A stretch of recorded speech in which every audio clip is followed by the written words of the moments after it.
Chapter 14, Love is a Foreign Language. The first thing Alan Black did was ask Judge Garrett for money for experts to investigate my case. Judge Garrett granted the motions, and I wondered why he would give money now in my appeal when he wouldn't give money in my actual trial.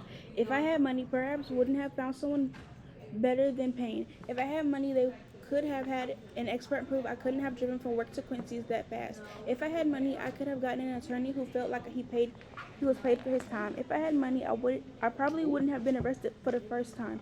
It always seemed to come down to the money. I received a copy of all my legal filings in the mail, and it was the only mail the guards couldn't open or mess with. Any letter you wrote had to remain unsealed so the prison staff could read it before it was mailed.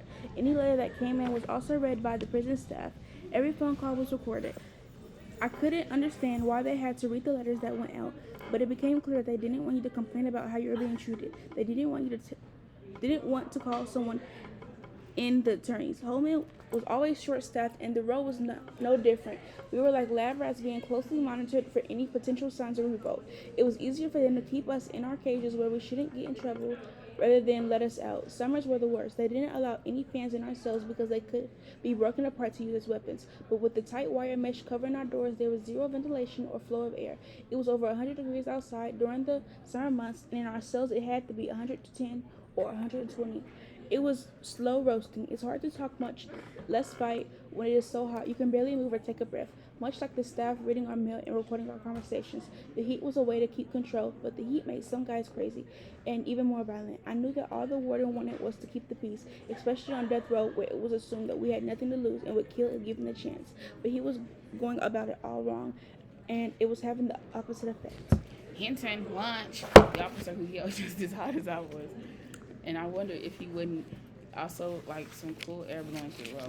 Hey, I need to ask you something, I asked. I said, what is it, Hinton? He sounded annoyed and tired. I need to borrow your truck. What? I need to borrow your truck just for a little bit. I'll bring it back on a full tank of gas. Don't you worry. What the hell are you talking about? I know this cool little swimming hole hidden in the back of the trees outside of Jefferson County. There's an old unmarked dirt road that leads to it, and it's not so many people know about it. You would have to walk a bit through a wood, but it's shady and the water is so clear that you see right through the bottom.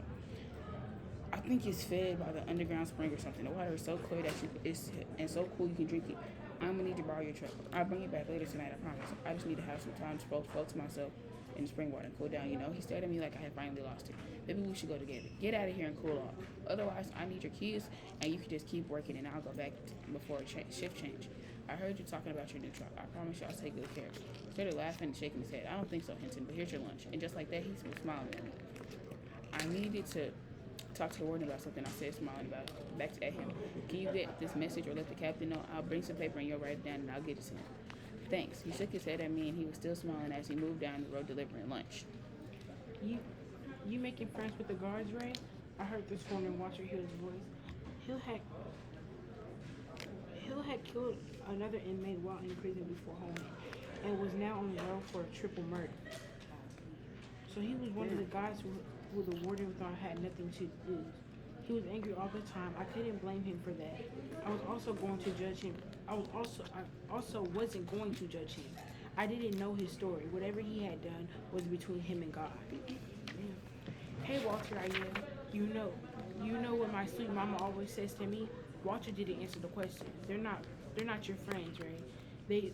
They trying to kill us, and I don't like nobody who gets cozy with the guards. You know what I'm saying? I knew what he was saying. In general population, if you seem like you were friendly to the guards, you were considered a snitch. Snitches didn't do well at home. You could get your throat cut if anyone suggested you were a snitch. I didn't know who Walter had killed in general population or why, but it didn't matter, and I wasn't going to let him or anyone intimidate me. I raised my voice so they could hear me on the other side of the road. My mama always told me that you could get more flies with honey than with vinegar. I heard that before, said AJ. I heard that, huh? Speak up. Oh, I heard that too. Just because you pour out some honey doesn't mean you're a fly. You hear me, Walter? It's how you catch the flies. It's how we got an extra 15 minutes on the yard. You use the vinegar. I'm going to use the honey. I left it at that. I knew the guards were doing a job just like that. I hadn't dreamed of going into the coal mine and had hated every minute of it. I imagine most of them hadn't grown up dreaming of someday working on death row. We were all getting through this life the best we could, and our lives were intersected right here on death row. but it was up to us to figure out what happened next. It was hell on the road every minute of every day. But in this hell, it could always get worse. It could always get a little better. I was doing to do my part to make it end that way. My mama had taught me always getting fried through honey, and she had also taught me that you had to work within the system. You couldn't grow up black in the South and not know how to work within the system. It was the same here. Some people held at the power, and there were all kinds of ways you could fight back. I didn't believe violence was always every way to get you what you wanted. It didn't work in the real world, and it definitely didn't work on the road. Hill was a perfect example of that, but he didn't see it.